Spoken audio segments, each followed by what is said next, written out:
Estão escutando, gente? Estão aí ainda? Sim, estou te escutando. Estou escutando também. Estou escutando aluno também, está com o microfone ligado. Sim, tem alguém aí que está falando e eu pensei que era algum de vocês que tinha feito alguma pergunta. Tem alguém que falou aí, desliguem o microfone. Então, embora seguir na aula passada, a gente tínhamos começado a falar de gasto cardíaco, né? E falamos que tinha algumas circunstâncias nas que o gasto cardíaco se encontrava aumentado ou diminuindo. E falamos de válvulas. Alguma dessas foi por alguma alteração nas válvulas cardíacas. Lembrando, a modo de recordatório, lembrem das válvulas que temos duas válvulas auriculo-ventriculares, que seriam esta aqui, tricúspide e mitral desse lado, né? E teríamos duas válvulas semilunares, né? Que seria a pulmonar, a válvula pulmonar e a válvula aórtica, né? Essas duas válvulas podem estar estrechadas, fechadas demais, que não permitem um passo de sangue, ou abertas demais, ou insuficientes, em outras palavras, né?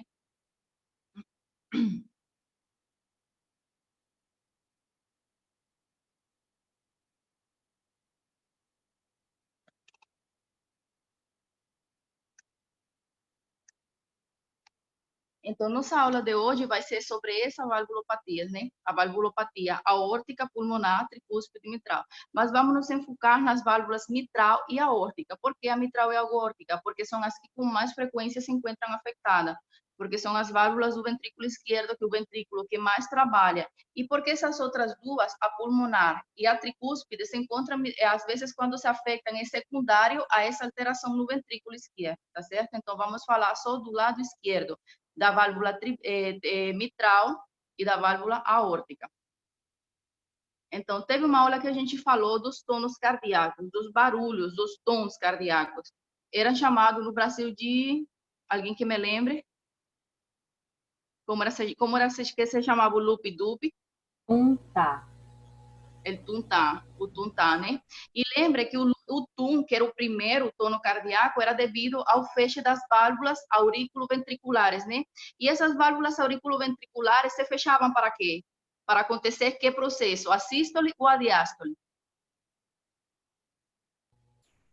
A sístole, no caso. A sístole ventricular. Então, o segundo tono cardíaco, que era o tá, o primeiro é tum e o segundo era o tá, era o fechamento das válvulas semilunares. E as válvulas semilunares se fecham para quê? Para que aconteça quê? Diástole. A diástole. Então, o primeiro tono cardíaco é a fechadura, o feche das válvulas auriculoventriculares, ou seja, a tricúspide e mitral. Essas duas válvulas fecham quase ao uníssono, juntamente, né? E o segundo tono cardíaco, que seria o feche das válvulas semilunares, mitral e aórtica, elas já, aórtica e pulmonar, elas fechariam com alguma diferença leve entre uma e outra, né? Até pela diferença de pressão tão grande que tem de uma para a outra. Então, aí teríamos o primeiro e o segundo tono cardíaco. O primeiro tono cardíaco é quando a contração do ventrículo causa o refluxo de sangue hacia a válvula auriculoventricular e vai provocar o feche desse. Esse tono cardíaco vai durar 0,14 segundos, né? É o feche das válvulas tricúspide e mitral. Primeiro tono cardíaco, que é aquele primeiro batimento do coração. O coração faz, não é isso? Esse primeiro batimento é o fechamento dessas válvulas tricúspide e mitral juntas, né? Embora haver o segundo. Quando as válvulas semilunares se fecham, se produz uma vibração das paredes das artérias que se vai transmitir ao largo desta e dura 0,11 segundos. É bem parecido com o primeiro, 0,14 e 0,11. E vai ter uma duração mais leve, um pouco menor. Então, esse é o fechamento das válvulas pulmonar e aórtica, certo? Então, vamos ter, no meio desses dois tonos cardíacos, que vão ser normais, o primeiro tono cardíaco vai acontecer em quê? Para dar começo a quê? A sístole ou diástole? Sístole. Isso. Então, o primeiro tono cardíaco é o começo da sístole. E o segundo tono cardíaco é o começo da diástole. Isso? Então, estamos. O primeiro tono é o começo da sístole, porque se fecham as válvulas auriculoventriculares para que o ventrículo se contraiga. Isso? O segundo tono cardíaco é o começo da diástole, porque vão se fechar as válvulas semilunares para que o ventrículo fique cheio de sangue, certo? Então, aí está ok. Até aí, os tonos normais. Vão aparecer mais 2 tonos cardíacos que vão aparecer no meio da diástole. Vão ser o terceiro e o quarto tono cardíaco. Vamos ver o terceiro. O terceiro se produz no começo do terço médio da diástole e é um ruído débil e retumbante.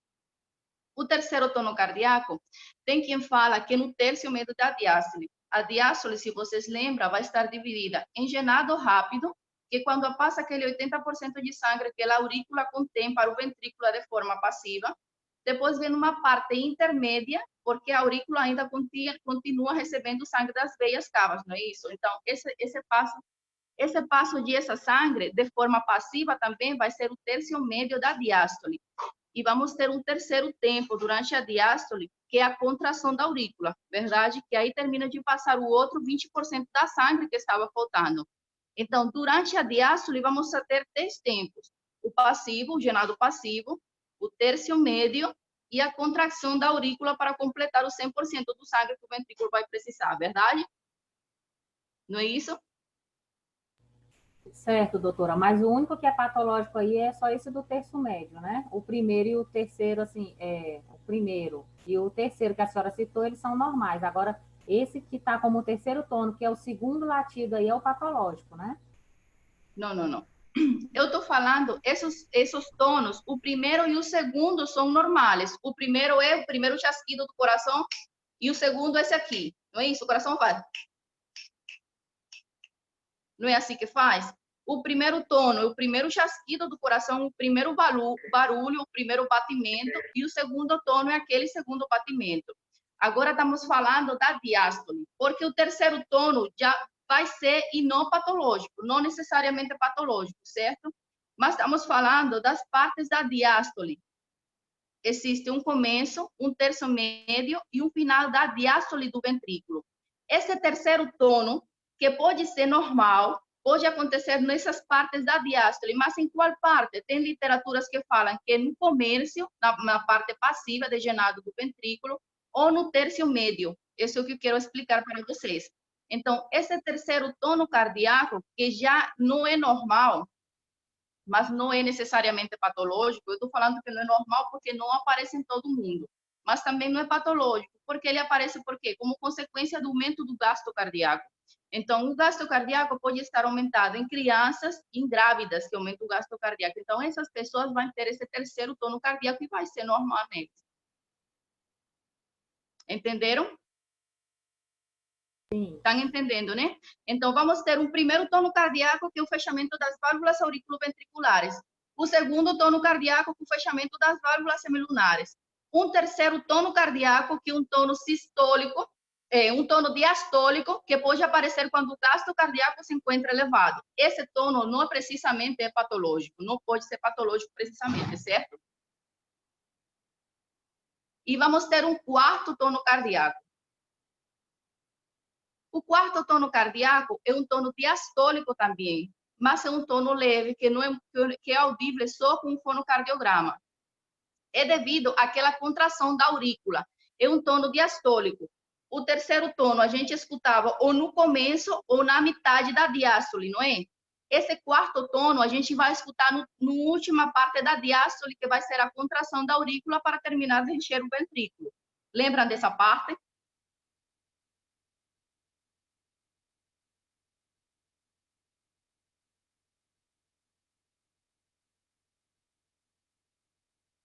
Estão lembrados, gente? Lembram dessa parte? Lembram das partes do enchimento do ventrículo?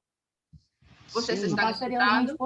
Seria os 20%, a última parte. Isso. Então, esse quarto tono cardíaco a gente encontraria lá no 20%. Isso. Podem associar, que seria aquela contração da aurícula.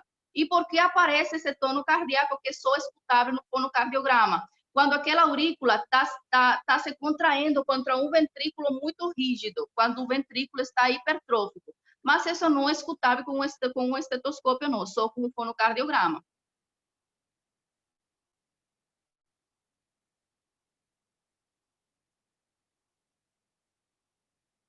Então, até agora, falamos de 4 tonos cardíacos, se chama DR1, pode chamar de R1, R2, R3 ou R4.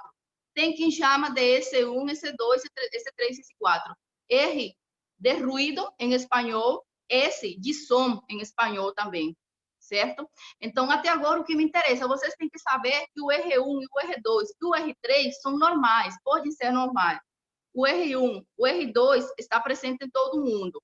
O R1 aparece no começo da sístole. Vocês lembrando do ciclo cardíaco e vocês lembrando quando é que se fecham as válvulas auriculoventriculares e para dar começo a que parte do ciclo cardíaco, vocês vão lembrar se o R1 é sistólico ou é diastólico. Então, é um ruído sistólico, é um barulho sistólico, porque eles se fecham, essas válvulas se fecham para dar começo a essa sístole ventricular. E então, o R2, que é o fechamento das válvulas semilunares, essas válvulas semilunares vão se fechar para que essas duas válvulas se fechem e para que comece a diástole, para que o ventrículo se encha. Então, esses dois são normais. O R3 é quando o gasto cardíaco está muito aumentado, a sangue está entrando apressuradamente, muita sangue que está entrando dentro do ventrículo. E onde acontece isso? Nas grávidas e nas crianças. Os recém-nascidos têm muito mais sangue do que nós, ou seja, tem um gasto cardíaco elevado, e as grávidas têm um gasto cardíaco elevado como produto a uma anemia dilucional que elas apresentam. É normal, perfeitamente normal. Então, até o R3 são normais. Já o R4 é um ruído diastólico também, que acontece no final da diástole, na contração da aurícula, quando a aurícula está expulsando aquele 20% de sangue que o ventrículo está precisando ainda, sendo que essa sangue ela está expulsando ela contra um ventrículo hipertrófico, contra umas paredes muito rígidas, e se produz esse quarto tono cardíaco. O tono número 1, 2 e 3, a gente pode auscultar. O 4, não, só com fonocardiograma.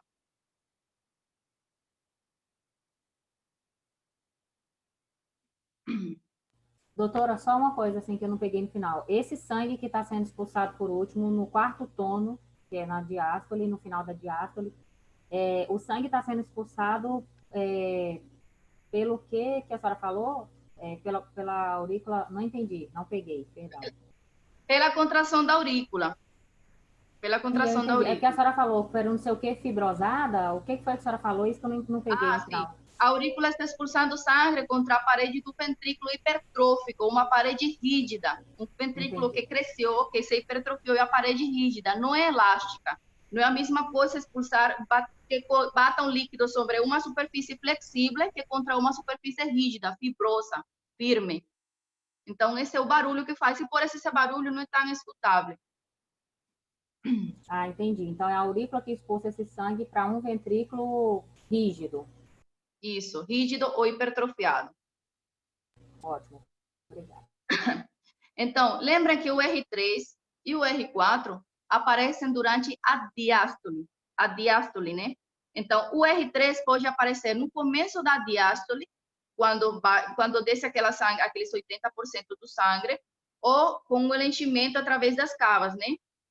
E o R4 aparece no final da diástole, quando a aurícula se contrai completamente.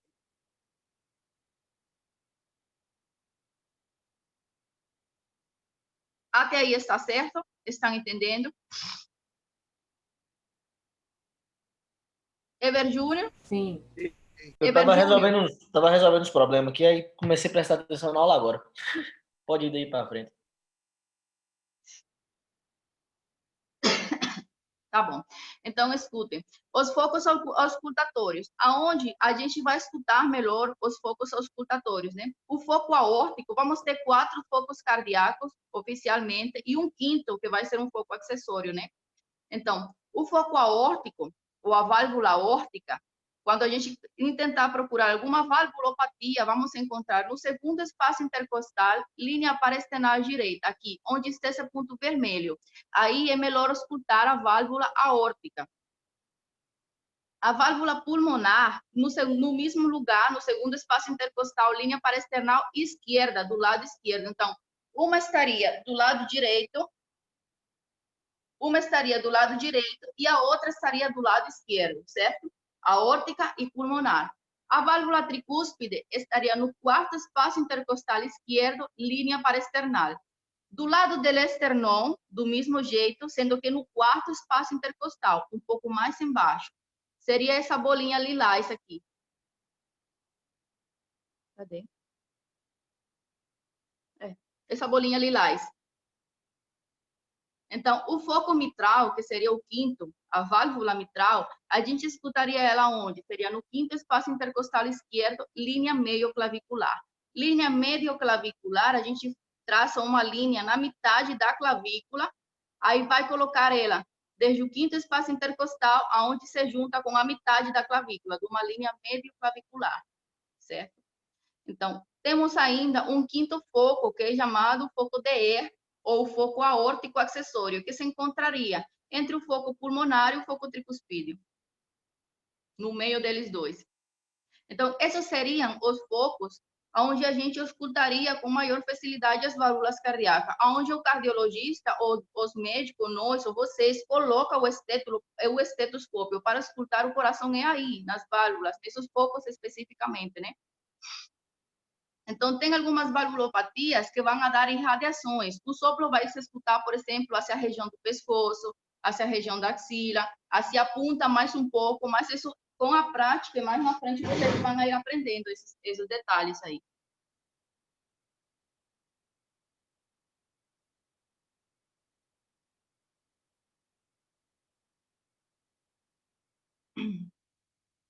Então, como eu já falei no começo da aula, né? As válvulas, vamos a ter a válvula mitral e a aórtica, né? Que elas podem estar estenosadas ou insuficientes, e as válvulas tricúspide e mitral, que do mesmo jeito, podem estar estenosadas ou insuficientes. Estenosadas vai ser a válvula fechada, calcificada ou fibrosada.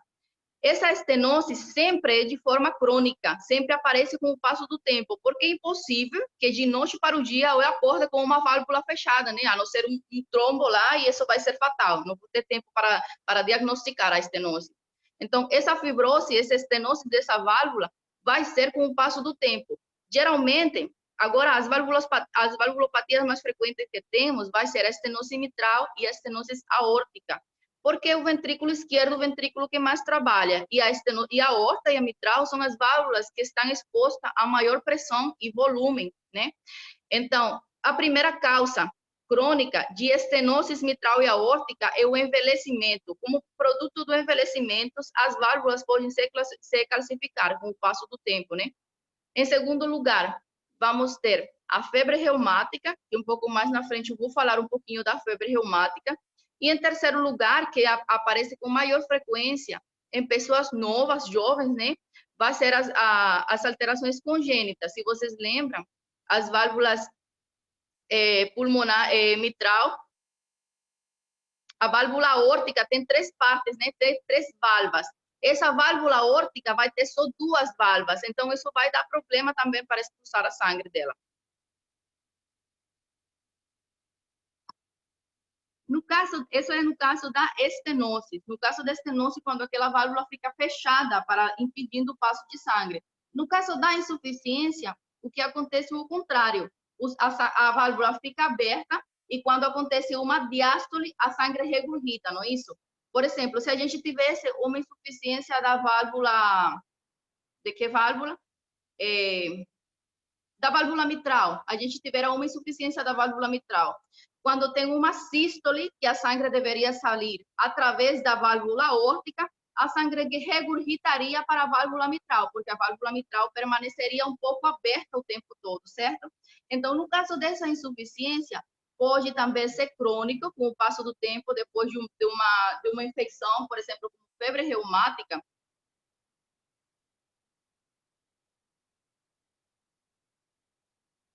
Para um minuto, gente, aqui tem um trem e está passando agora o trem.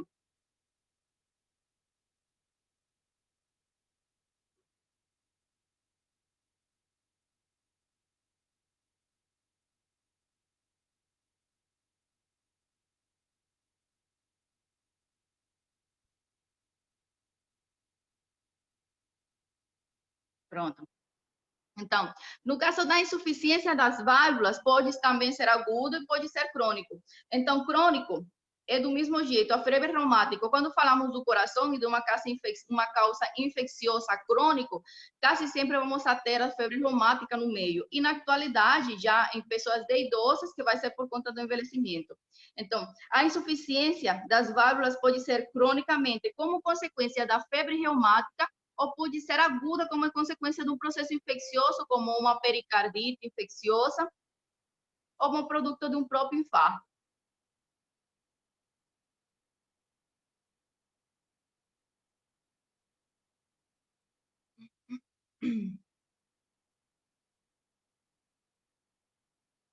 Então, as lesões valvulares, o próximo slide, né? Que com frequência, como resultado da febre reumática, que vai provocar um dano na zona suscetível, como as válvulas mitral e aórtica, que são as válvulas sempre mais suscetíveis. Então, a febre reumática é uma enfermidade infecciosa, autoimune, que é, a verdade, um mecanismo fisiopatológico de como essa febre reumática causa lesão na válvula não está totalmente esclarecido. Acontece secundário a uma infecção pelo estreptococo beta-hemolítico na garganta, né? Aquela infecção faríngea que a gente tem. Então, aquela infecção faríngea, como resultado dessa infecção, vai se produzir anticorpos. E esses anticorpos, tem uma teoria que esses anticorpos são capazes de se alojarem nas válvulas, e tem outra teoria de que esses anticorpos têm um aminoácido muito parecido com um que se encontra na superfície das válvulas, e por isso o nosso corpo produz defesa contra as válvulas cardíacas, certo? Porque o que acontece na válvula cardíaca é uma reação autoimune em nosso próprio corpo, que vai produzir anticorpos contra elas.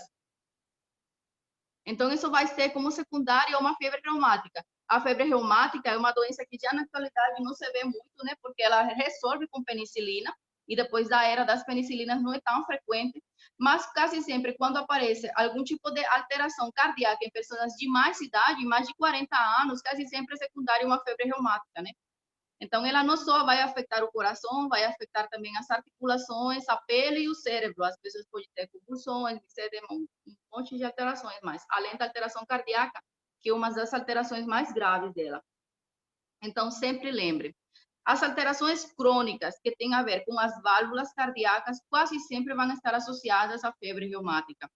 Em primeiro lugar, se uma pessoa idosa, uma pessoa de mais de 60 a 70 anos, vai estar associado a envelhecimento, calcificação por envelhecimento. Uma pessoa de mediana idade, 40 a 30, vai estar associado sempre à febre reumática. Ou sempre não, quase sempre, né?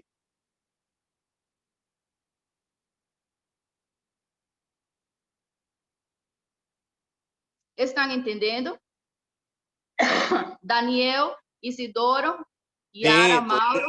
Estou entendendo, estou acompanhando. Também. Tá. Luciana e Amanda. Bom, Luciana e Amanda não estão. Estamos entendendo, professora, pelo menos eu consegui pegar um pouco. Tá certo. Então, até aí estamos, né? Já falamos dos ruídos cardíacos, que são normais. E falamos das válvulas cardíacas e as principais alterações que aparecem nas válvulas cardíacas. Lembrem que vamos falar da válvula aórtica e mitral, que são as que com mais frequência se encontram alteradas, né? Então, qual é a manifestação clínica? A gente, por exemplo, vai auscultar uma válvula aórtica, que vai estar aqui no segundo espaço intercostal, né? Linha paraesternal direita, né? Do lado direito. Aí se encontra o foco aórtico, e aí é que a gente vai encontrar alguma alteração da válvula aórtica, né? O que a gente vai encontrar? Qual é a manifestação clínica, escutável, audível, auscultável, que diz que uma válvula está alterada? Como a gente vai saber isso? Alguém tem uma ideia?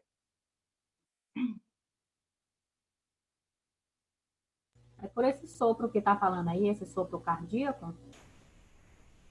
A gente vai encontrar um sopro, né? Quando uma válvula está alterada, ela está insuficiente ou ela está estenosada, a gente vai encontrar um sopro, porque um sopro vai ser o quê? A diferença, o barulho que vai fazer o sangue, ao passar por aquela cavidade que está muito fechada ou está extremadamente aberta, né? Ou aquele barulho que faz da regurgitação. Então, a gente vai encontrar um sopro. Sempre que tem uma valvulopatia, em qualquer uma das válvulas, o que clinicamente a gente vai encontrar? Um sopro. Em português se diz sopro também, sopro, não é? Sopro, com R.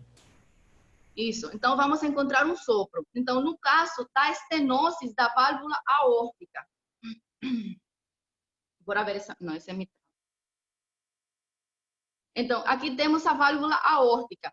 Essa válvula se encontra estenosada. E lembram qual foi a primeira causa que eu falei da estenose da válvula aórtica?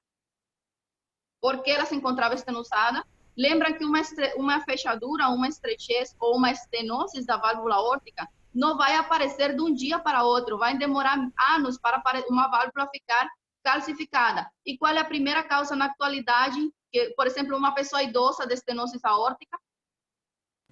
O envelhecimento, no caso mesmo, né? O envelhecimento. E pode ser também a febre reumática, uma pessoa de mediana idade. Então, através dessa válvula aórtica estenosada, quando a gente escuta, vai escutar um sopro.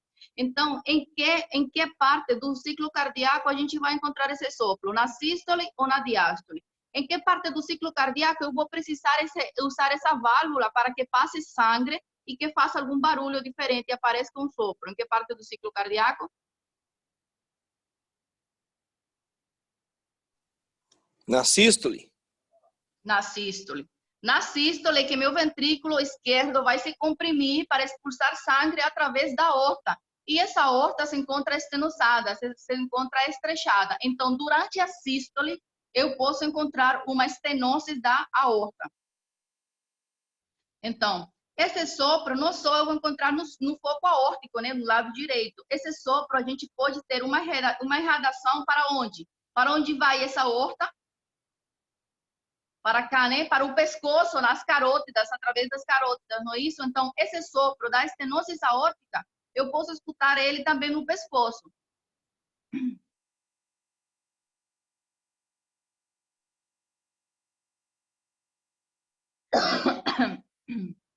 Então, da estenose aórtica, o que vocês devem saber? A parte do ciclo que eu encontro uma estenose aórtica é um sopro sistólico, vai ser um sopro sistólico. E ele pode se irradiar hacia onde? Hacia a garganta e o pescoço. Pela anatomia, pela própria anatomia, e se vocês lembrarem do ciclo cardíaco, se vocês verem alguma pessoa, outra coisa, um sopro, quando a gente toca ele, consegue palpar ele, o nome seria frêmito.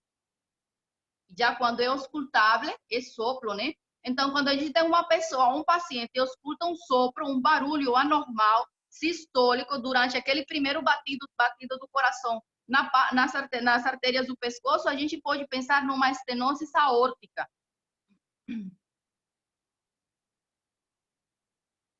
Doutora, qual que é o nome quando pode escutar, no caso, sem ser com o Com sopro, aquele outro... Isso, sem ser o Frêmito. sopro. Frêmito. Frêmito. E quando tu consegue palpar ele?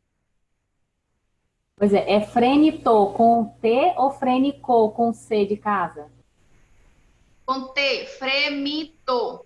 Frêmito com M também, né? M de Maria, frêmito. Esse é quando eu posso palpar. Quando tu toca e sente, é um frêmito. Essa é da parte de semiologia, viu, Yara? Eu tô falando essas coisas, mas essas coisas são de semiologia clínica já. Mas é bom já vocês irem sabendo.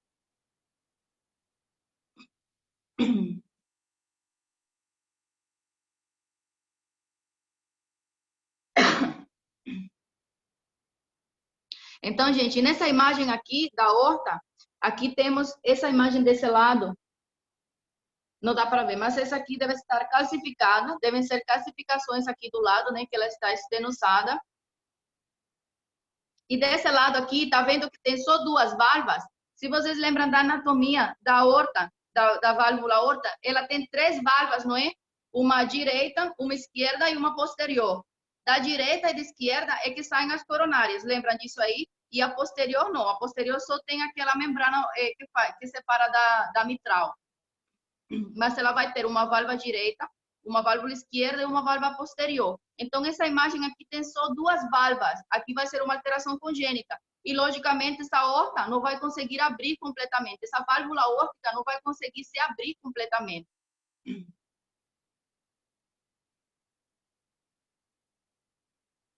Até aqui estamos. Alguma dúvida da estenose aórtica? Você pode repetir para mim só esse finalzinho, por favor? Que parte? Esse último final aí que você está falando. Aqui tem uma imagem, eu estava explicando essa imagem aqui do lado, das causas da estenose aórtica. Por exemplo, essa aqui do lado pode estar fibrosada ou calcificada. E essa aqui é a imagem, se vocês lembrarem da anatomia, a válvula aórtica vai ter 3 válvulas, 3 componentes, né? Aqui tem só 2. Essa aqui é um transtorno congênito já. E ter só 2 válvulas não vai permitir que ela se abra completamente, que seja seu trabalho normal. Ela vai ficar um pouco rígida.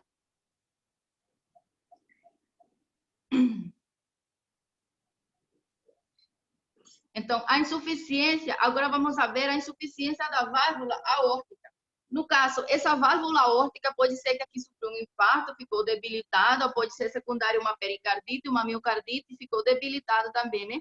Então, essa válvula aórtica que devia, depois da sístole, fechar completamente, né? Ela fica aberta, ela fica como com uma leve abertura. E o que vai acontecer? Uma regurgitação. A sangue vai regurgitar. Então,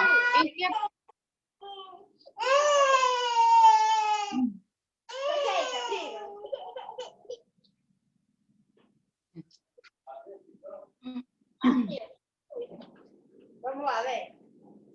Você quer carregar uma caixa inteira no meio do portão? Você quer o quê? Tá pedindo pra bater, né?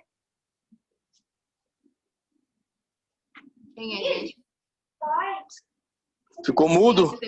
Quem é que tem o microfone aberto? Fala aí, Abel Júnior. Eu não sei quem é, não dá pra ver aqui, não.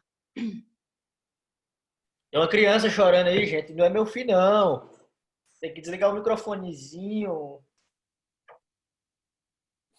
Era o meu que eu abri para perguntar que tinha ficado mudo, tava mudo aqui. E aí foi bem a hora que saiu o som. Ó, bora lá. Então, estamos falando da insuficiência aórtica, né? Essa válvula aórtica, que depois que acaba a sístole, ela deveria estar fechada completamente, ela fica com uma leve abertura. E o que vai acontecer? Uma regurgitação. A sangue vai voltar. Então, em que momento do ciclo cardíaco eu estou interessada em que essa válvula aórtica esteja completamente fechada? Na sístole ou na diástole? Na diástole. Na diástole. Na diástole, depois que acontece a sístole, né, na diástole, eu tenho meu interesse que essa válvula aórtica esteja completamente fechada para que o sangue não volte, né? Então, o sopro que eu encontro na insuficiência aórtica vai ser um sopro escutável durante a diástole cardíaca. É importante vocês saberem a parte do ciclo cardíaco e saber que válvula deveria estar fechada e deveria estar aberta, porque isso vai dar o diagnóstico de uma estenose ou uma insuficiência, porque os sopros são bem parecidos um com o outro. Tem alguns que são mais fortes, outros mais fracos e tal. Mas vocês têm que saber determinar o que é uma estenose ou uma insuficiência e o que vai ajudar a vocês a determinar isso. A parte do ciclo cardíaco em que as válvulas deveriam estar abertas ou fechadas. Então, a insuficiência aórtica me produz um sopro diastólico, porque durante a diástole eu tenho que ter minha válvula aórtica completamente fechada para que a sangue que está na aorta não regurgite, não faça um barulho entrando. Alguém Doutora, ia falar uma coisa? Sim, fala. A insuficiência ela é a mesma coisa que o relaxamento da válvula? Não. Não é relaxamento, não. O insuficiência é a válvula já fechou, mas ainda ficou um pequeno orifício. Se tu fala de relaxamento, eu entenderia como que ela se abre completamente, mas uma válvula insuficiente, a dependência do grau, não é que ela está completamente aberta, entendeu? Tem um pequeno orifício que não fechou. Insuficiência pode ser o mau funcionamento, né? Ela não está funcionando em perfeitas condições. Uhum, isso mesmo. Pode ser chamado assim. Eles chamam de incompetente também, né? Uma válvula insuficiente ou incompetente, né? Sim, esse é o outro nome que tem. A insuficiência das válvulas também pode ser chamado de incompetência. É outro nome que se usa, pelo menos em espanhol, se usa esse nome também, incompetência aórtica, incompetência mitral.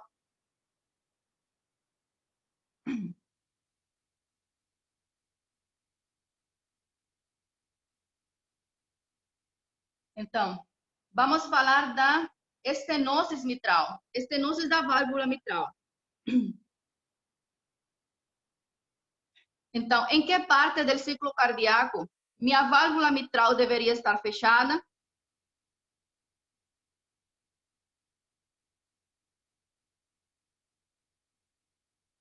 Em que parte do ciclo? Não, peraí. Para a estenose mitral, para a estenose mitral, a pergunta é a seguinte: em que parte do ciclo cardíaco minha válvula mitral deveria estar completamente aberta?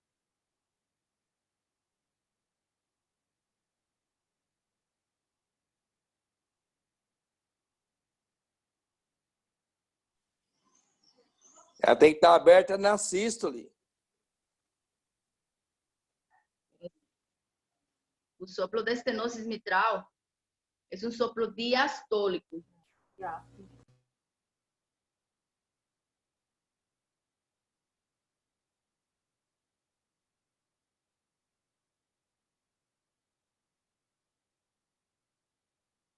É diastólico. O sopro da estenose Ah, mitral tá. É diastólico porque a mitral recebe vem o sangue do pulmão, certo? Isso. Isso. Então, o sopro da estenose mitral é um sopro diastólico, que pode ser irradiado hacia a ponta do coração, no ápice do coração, tá certo?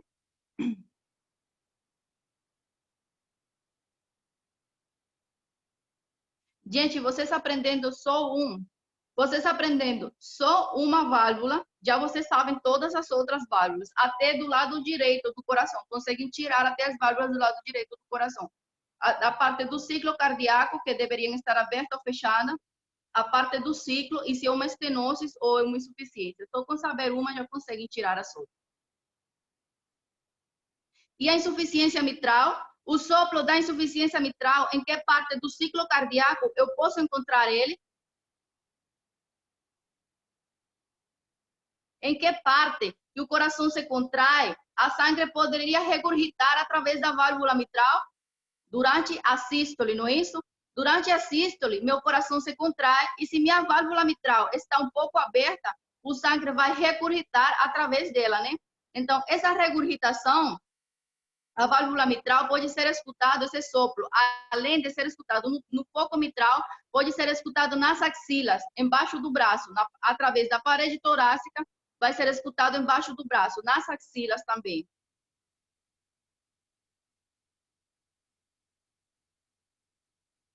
Mas aí, como é que faz, doutora? Coloca o estetoscópio embaixo do braço mesmo do paciente, escuta?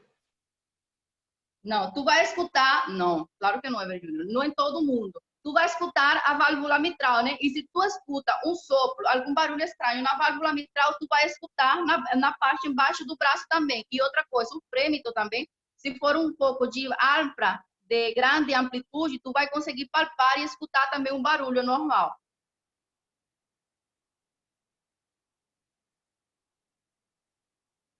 Entendeu? Por exemplo, porque se tu tem uma suspeita de uma alteração do foco aórtico na aorta, tu não vai ir auscultar a axila desse lado, não é verdade? Tu vai auscultar a axila se tu estivesse suspeitando de alguma alteração na válvula mitral.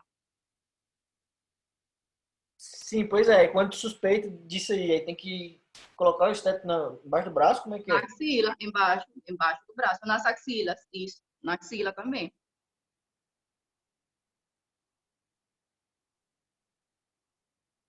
Dentro da parte de semiologia cardíaca, tu tem que escutar essa área também, uma das áreas que tu tem que escutar.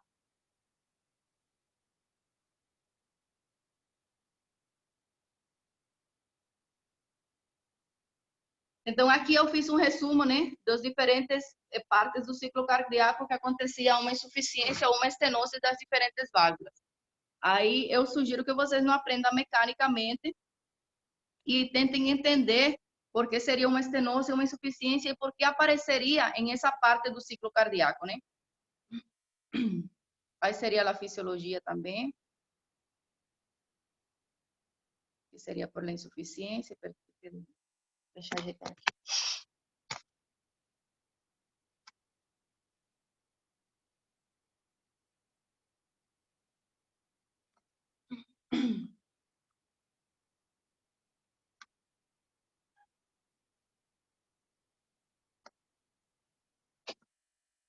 Então, já falamos esse aqui falamos em algumas partes também. Agora, vamos falar das cardiopatias congênitas. Essa estenose não vai aí. Não sei de onde saiu isso. Então, gente, as cardiopatias congênitas, né? Como o seu próprio nome diz, são alterações que as crianças nascem com eles, né? São congênitas durante a gravidez, né? Pode ser produto as infecções TORCH, como, por exemplo, rubiola congênita, que é uma das causas mais frequentes que produz cardiopatia congênita, ou pode ser como consequência de uma alteração cromossômica, como, por exemplo, síndrome de Down. As crianças com síndrome de Down também vêm junto com alguma alteração cardíaca. Então, vamos a falar a breve modo assim, de algumas das cardiopatias congênitas.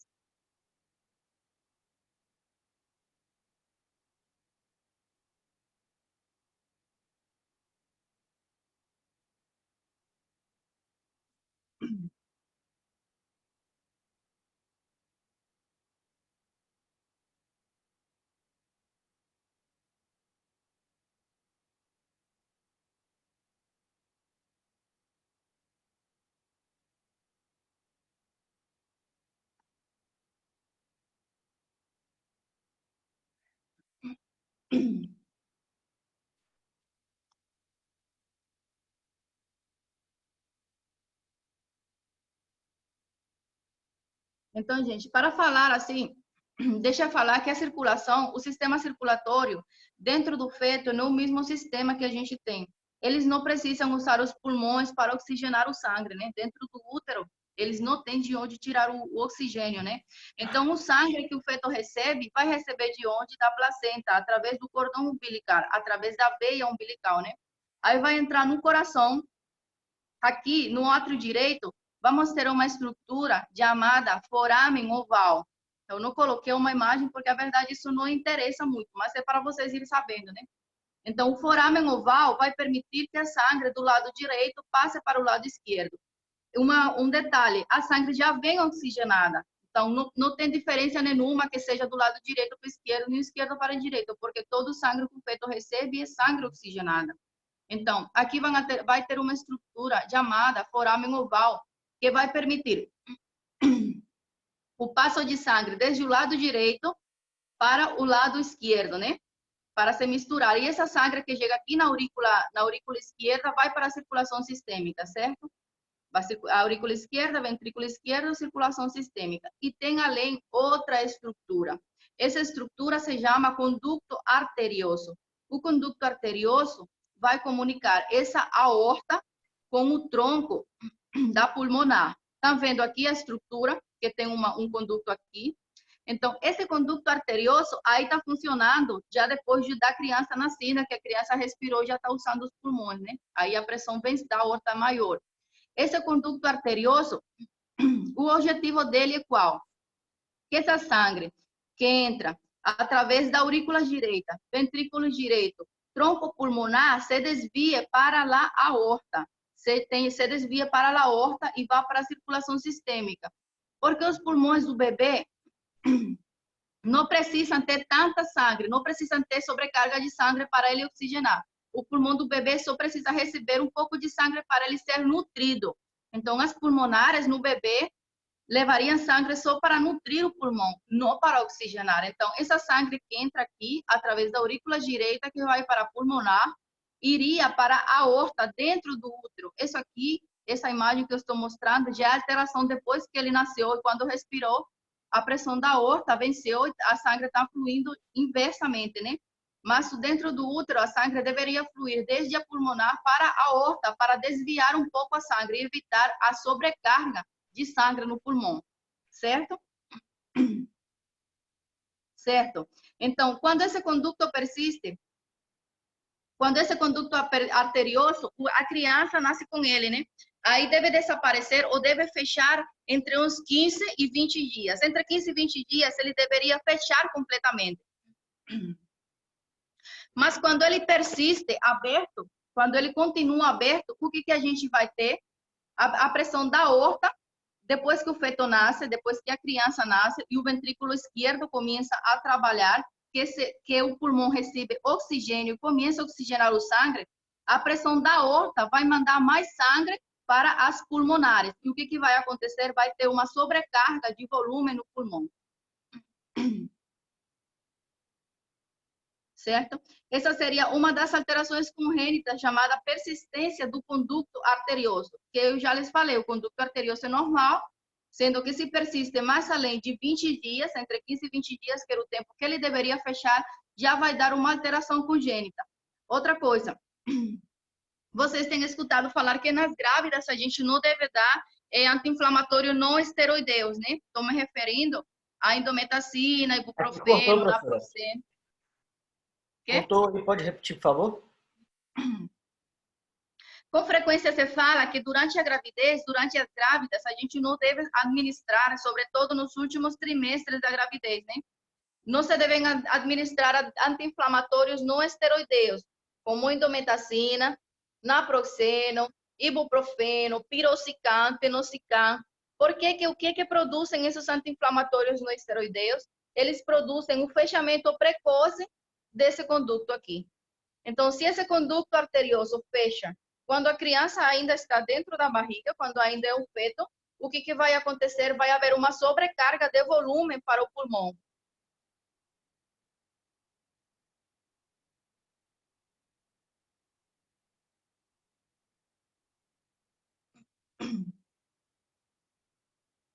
Escutou, Ever Júnior? Sim, senhora.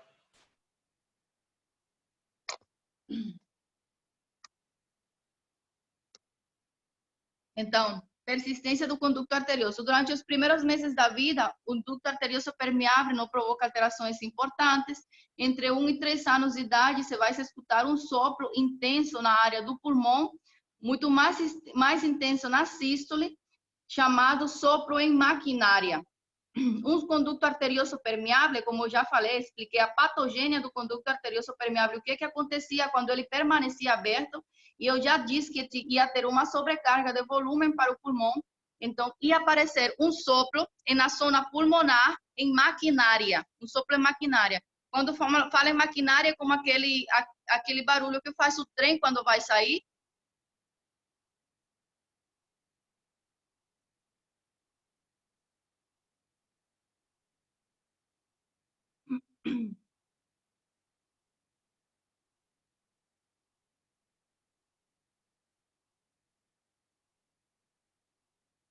Certo, gente?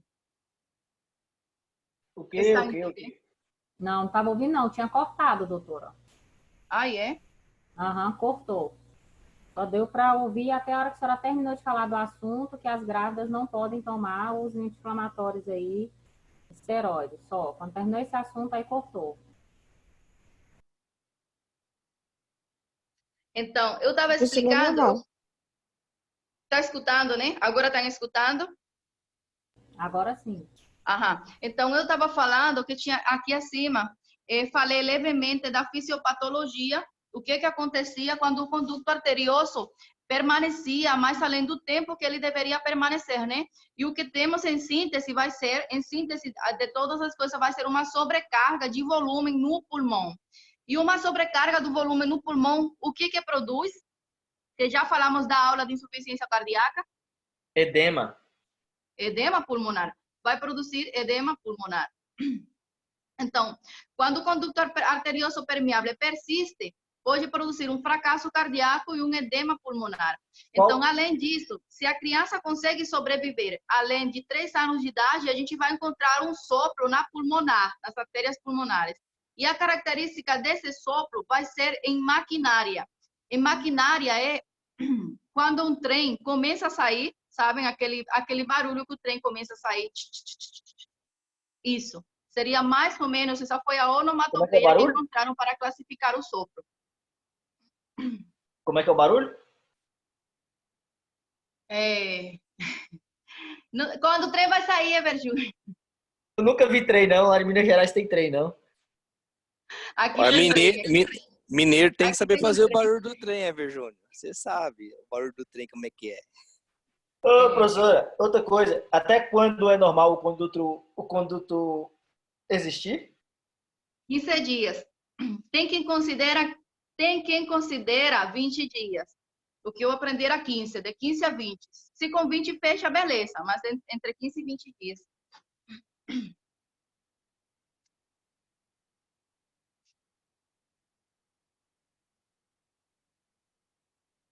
Doutora, quando ele não fecha, vai ocorrer o edema pulmonar e teve outra coisa que a senhora falou que acontece. Não sei o que, Primeiro cardíaco. teríamos um fracasso cardíaco e secundariamente teríamos um edema pulmonar. A verdade, morreria de edema pulmonar, né, por sobrecarga de volume para o pulmão. Porque toda aquela sangue que passa pela aorta, uma porcentagem vai se desviar e vai cair de novo na pulmonar.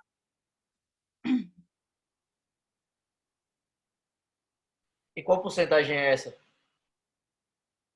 Não sei a porcentagem, não. Sei a quantidade que passa, não. Eu acho que uns 5%. Pode Mas ser. o que mata é o edema, né? Sim. Professora, mas isso aí tem solução? Tem, claro. Você faz cirurgia não, peraí. Tu tem a solução. Eu te disse ainda agora o que fecha o conduto arterioso. O que tu daria para uma criança com o conduto arterioso permeável? Não entendi a sua pergunta. Anti-inflamatório. Você dá anti-inflamatório. Inflamatório. Indometacina. Se eles dão indometacina. E se não fecha, então teria que operar. Mas primeiro a gente dá indometacina para eles.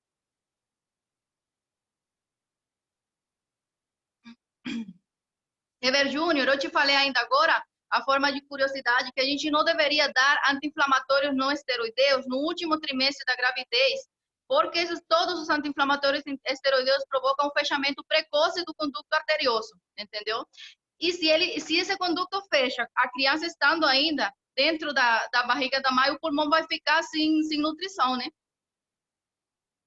Sim, senhora, entendi.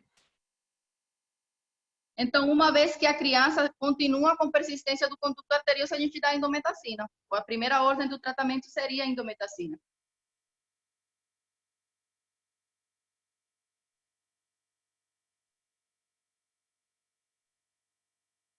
Então, deixa eu explicar aqui, quando eu coloquei curto-circuito de direita à esquerda e de esquerda à direita, que isso aparece no seu livro. Então, aqui eu só falei de algumas cardiopatias congênitas, mas tem muitas mais. Por exemplo, a gente pode ter uma comunicação entre as duas aurículas, que se chamaria CIA, comunicação interauricular.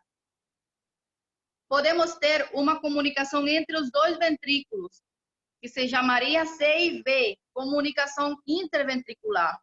Poderíamos ter também que esse tabique aqui não estivesse, a ausência do tabique interventricular, né? Poderíamos ter uma tetralogia de Fallot, que vamos falar agora. Então, o cortocircuito de direita a esquerda e cortocircuito de esquerda a direita, o que eu quis dizer aqui?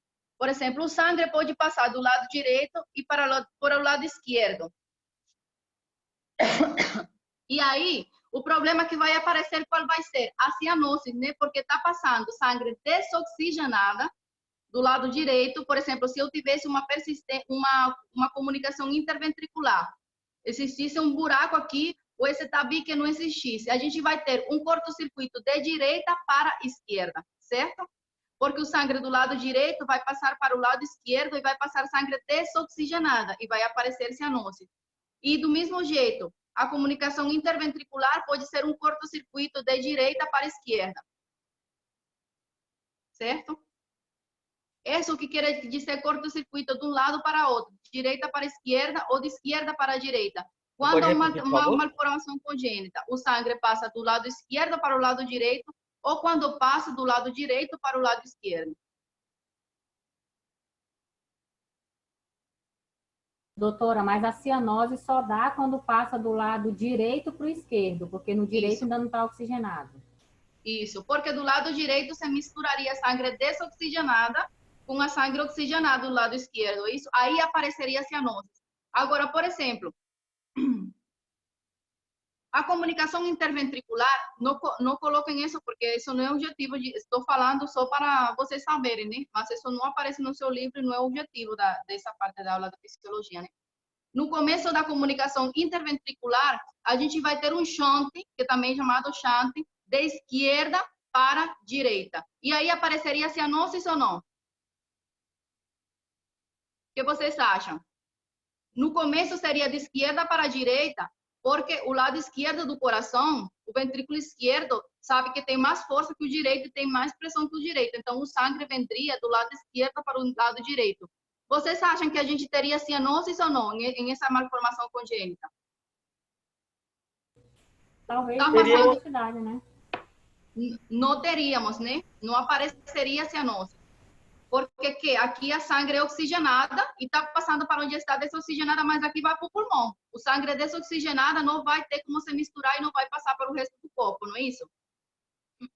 Mas com o passo do tempo, essa comunicação interventricular que fica passando sangue para cá, vai dar uma sobrecarga de volume e o ventrículo direito vai se dilatar. E a pressão dele vai aumentar e então o shunt vai se invertir, vai ir do lado direito para o lado esquerdo. Porque aqui recebeu tanto volume que ele se dilatou e venceu a pressão do ventrículo esquerdo. Então, nesse caso, a sangue desoxigenada está passando do lado direito para o lado esquerdo. E vamos ter cianosis? Vamos ter cianosis. Porque aqui vai ter sangue desoxigenada que vai vir direto para a aorta e vai para a circulação sistêmica. Para quem esteja escutando e não saiba o que é cianosis, a cianosis é a coloração violácea, o azul, da pele, como produto da falta de oxigênio na hemoglobina, certo? A cianose quase sempre é produzida por alguma alteração pulmonar, que os pulmões não conseguem oxigenar bem o sangue, ou por alguma alteração cardíaca, como essa aqui. O que eu não estou entendendo muito é como é que acontece esse contato do lado direito com o esquerdo. É tipo o afinamento da parede? Como é que é? É congênito, Verjúnio. A criança nasce com um buraquinho aqui, nasce com isso no tabique não está. É congênito.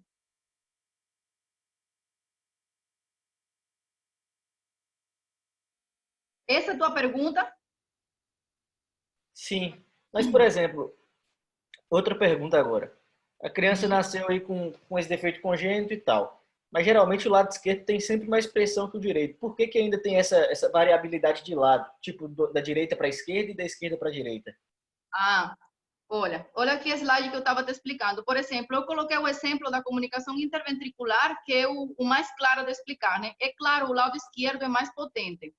Eu expliquei o shunt de esquerda para a direita. Aí tendríamos, no começo da comunicação interventricular, tendríamos o shunt de esquerda para a direita, porque o lado esquerdo é mais potente e a pressão dentro dele é maior que do lado direito, não é isso? Então, o sangue vendria do lado esquerdo para o lado direito. Mas com o passo do tempo, esse lado direito ia ter uma sobrecarga de volume, não é isso? Porque ele está recebendo sua sangue normal e a sangue extra que o ventrículo direito, que o ventrículo esquerdo está mandando. Então, o lado direito ia ficar sobrecargado. E uma sobrecarga de volume dá uma dilatação. Esse lado direito ia ficar dilatado. Então, quando você dilatar e aumentar a pressão, ia vencer a pressão do lado esquerdo. Então, em lugar do sangue passar daqui para cá, ia invertir o shunt. Shunt é a ponte, corto-circuito. Ia virar do lado direito para o lado esquerdo. Entendeu agora? Sim, senhora. Muito obrigado. Então, eu aclarei esse detalhe da cianose. Com respeito à cianose, vocês entenderam o que é cianose? Sim, A pele, os lábios. Quando é um recém-nascido, o primeiro signo que a gente tem num recém-nascido de uma cardiopatia congênita vai ser os lábios roxos.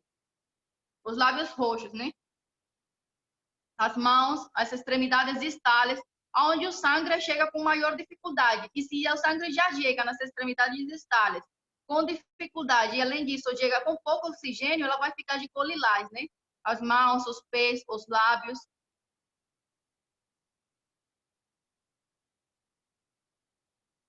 Então, outra malformação congênita, que seria a tetralogia de Fallot. A tetralogia de Fallot. Então, tetra seriam 4, né? Na tetralogia de Fallot, temos uma estenose da pulmonar, da válvula pulmonar, fica fechada. Temos uma aorta que fica sobre o tabique, sobre esse tabique assim, aqui. Temos uma comunicação interventricular, os dois ventrículos se comunicam, a metade do tabique não existe, e temos uma hipertrofia do ventrículo direito, por essa sobrecarga. Então, aí temos uma mistura de sangue venosa com sangue arterial, né? Com sangue oxigenada com sangue desoxigenada. E o que vai aparecer nessa criança? Cianose, né? É uma das malformações congênitas mais frequentes. Essa aqui sim é relativamente frequente. E qual a solução? Cirurgia, aqui sim é cirurgia de entrada.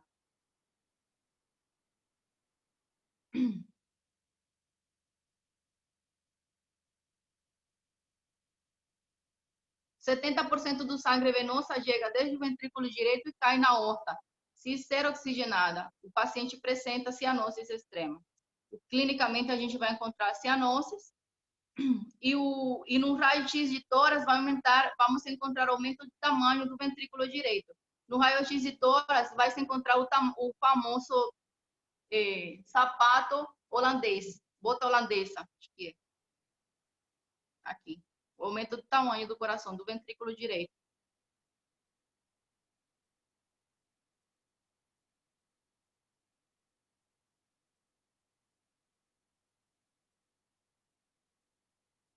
Certo, gente?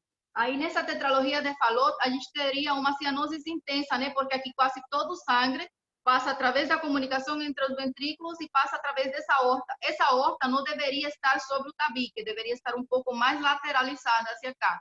Mas ela fica exatamente acima de onde deveria estar o tabique e recebe quase todo o sangue venoso que entra pelo ventrículo direito. Esse ventrículo direito sobrecarregado fica hipertrofiado.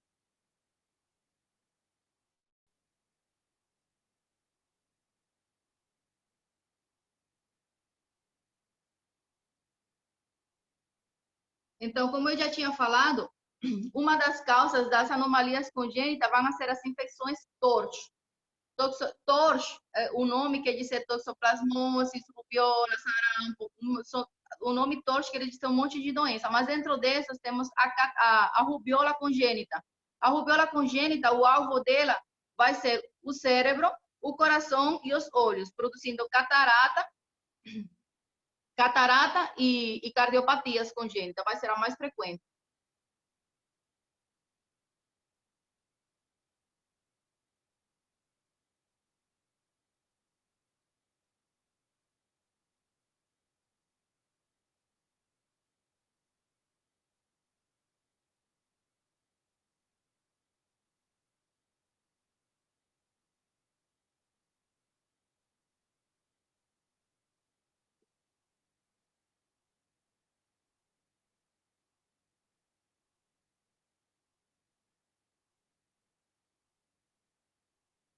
Certo? Já podem abrir os microfones. Aí podem fazer qualquer pergunta, se alguém tiver alguma dúvida.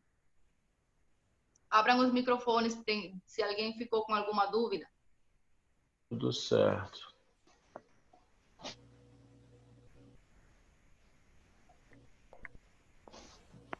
Tudo certo, professor. Só estudar para fixar só. Mas tá bem explicadinho. Certo. Hoje, antes de meio-dia, eu tenho que colocar o cronograma da P1 de vocês, certo? Aí eu vou colocar no Edver Júnior, eu mesma coloco no sistema, eu posso mandar para tu e tu coloca, como é? Eu não estou te escutando. Não estou te escutando.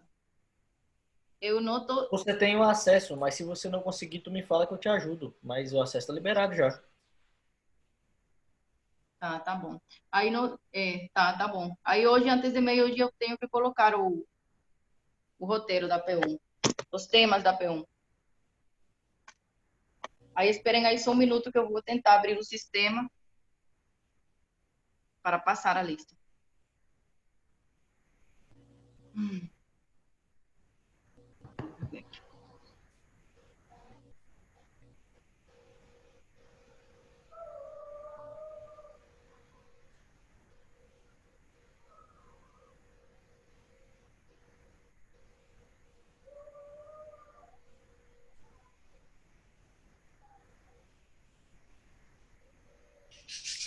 Como vai ser preenchida essa lista? Vocês sabem?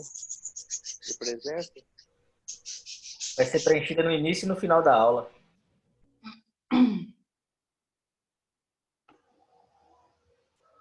Bora ver se agora vai.